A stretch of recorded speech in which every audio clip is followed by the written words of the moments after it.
Link, primeira vez dando esmola, assisti DDD, e tenho uma dúvida. Por que japa é tarado? Tem a ver com a relação reservada japonesa? Não é, bicho, é que assim, vamos lá. O que a gente, eu acho que a gente até pode amarrar para um dos assuntos pesados de hoje, né? Mas assim, ó, muito do que a gente entende por tara tem a ver com as nossas referências culturais. Certas coisas a gente não acha uma postura de tarado e outros acham. Sei lá, entende?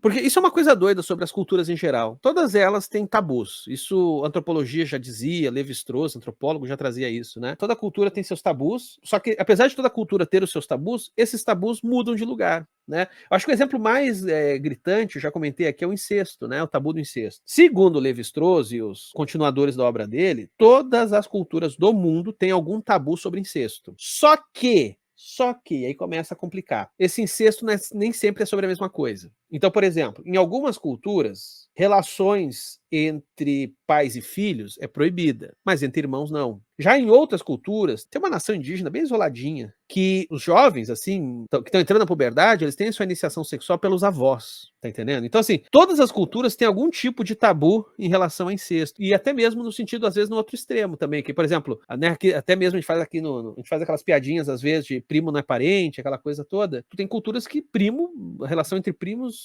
quer dizer, aí já não sei se tem alguma cultura que tem uma relação de tabu entre primos, mas é capaz de ter. Então, assim, o tabu, ele muda de lugar, né, cara? Ele muda de lugar. Então, isso é. E aí, quando a gente pensa em taradices, em fetiches, quando a gente pensa em sexualidade das culturas como um todo, a gente vai encontrar coisas que, para nós, são muito de boa e essas pessoas acham terríveis, e ao mesmo tempo eles fazem coisas que, para nós, são terríveis e para eles é de boa. E é muito difícil de tu achar uma métrica assim, né? E isso esbarra num problema maior, que é a questão da globalização, né? A gente vive uma sociedade global, de modo que aquilo que, sei lá, até 30 anos, 40 anos atrás, a gente ligava o foda-se, porque era uma cultura de um outro lugar que não tinha nada a ver conosco. Hoje a gente se importa porque a gente tem contato com essa cultura. A gente pode não morar naquele lugar, mas as coisas que aquela cultura produz a gente tem acesso, coisas nossas chegam lá também. Por exemplo, no caso do Japão, a gente tem aquele caso problemático. Eu não vou aprofundar nisso aqui porque é um assunto mega delicado, mas só cabe dizer que as leis do Japão, para aquele negócio com PEDO, elas só foram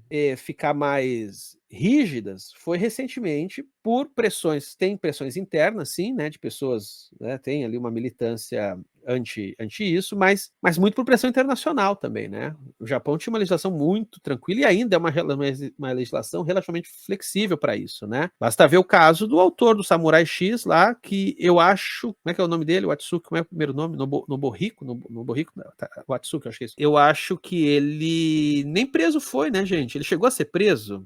Ele chegou a ser preso? Eu acho que ele nem chegou a ser preso, ele só pagou multa. E a multa, se eu não me engano, foi uma mixaria para ele, assim. Ele pagou o equivalente a US$ 10.000, eu acho. Ou R$ 10.000, alguma coisa assim. Eu teria que voltar na notícia, agora eu tô puxando de memória, mas eu acho que ele nem chegou a ser preso. Ele pagou, o pessoal falando que ele pagou fiança. Foi por um tempo, mas foi solto. Mas se ele ficou preso, eu tô puxando tudo de memória, tá? Mas se ele ficou preso, foi o quê? Um mês? E aí a editora, já logo em seguida, botou ele para trabalhar de volta. Por isso que eu falo que também os cancelamentos, isso já até também é outro assunto mega delicado, mas vamos lá.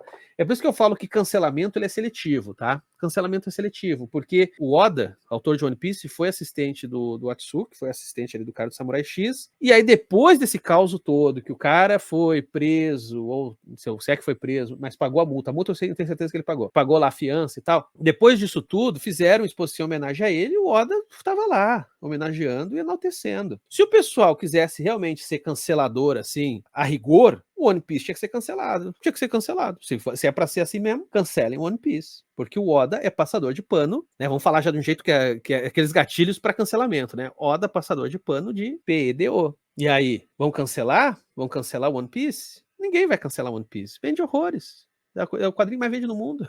Ninguém vai cancelar. Ninguém vai. Né? O cancelamento ele também é uma lógica do próprio capitalismo. E quem dá muito dinheiro não é cancelado. É o One Piece que cancela a gente, não é a gente que cancela o One Piece. Tô falando aqui, parece que eu tô condenando o Oda, não tô, não. Também não tô defendendo.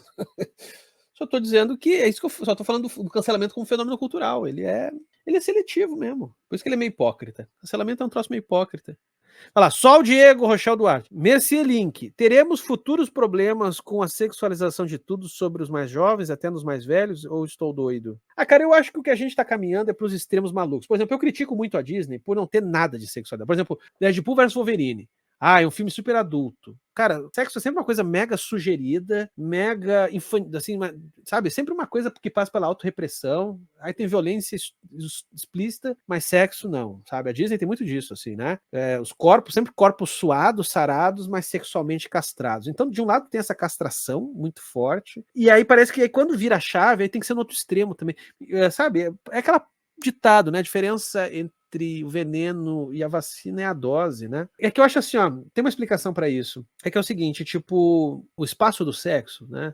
Esse espaço que você acessa, por exemplo, a internet, ele virou um espaço que ele não tem muito meio termo, né? Então, se você entrar em qualquer site pornô, você vai se deparar com muita coisa. Vai até para certos extremos. Eu já fiz corte aqui, por exemplo, eu fui de uma geração, vamos falar sério sobre isso. Eu fui de uma geração que tive uma espécie de introdução sexual vendo o Cine Privé da Band.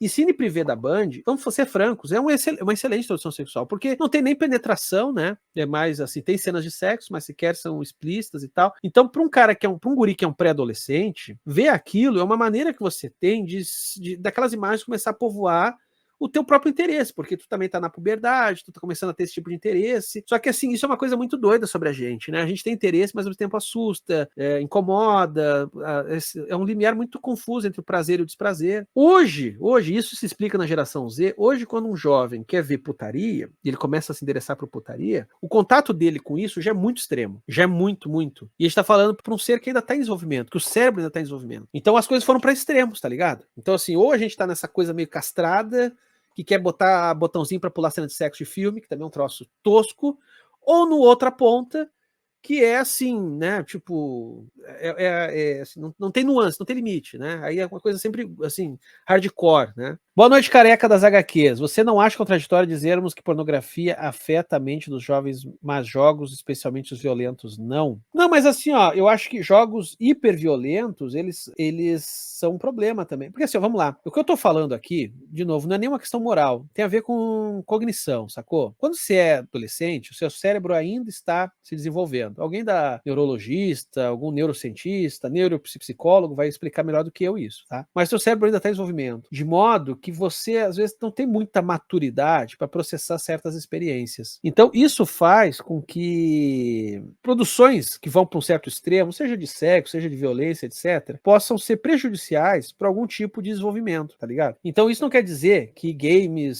são do mal. Por exemplo, eu cresci jogando Mortal Kombat, eu era criança jogando Mortal Kombat, nunca fiz nenhum fatality na rua. Mas esse meu contato precoce com violência extrema, isso obviamente tem um efeito na vida, né? Isso tem um efeito em sociedade. Então, hoje o que se pensa muito, e por isso que existem as classificações indicativas, etc., é de se pensar assim, a partir da própria maturidade cognitiva mesmo das pessoas para ter contato com isso e trabalhar com uma certa gradação, né? Para que essas coisas sejam aos poucos, né? A questão do sexo também é a mesma coisa. Quando começa a bater interesse, ter contato com coisas mais soft, né? E tal.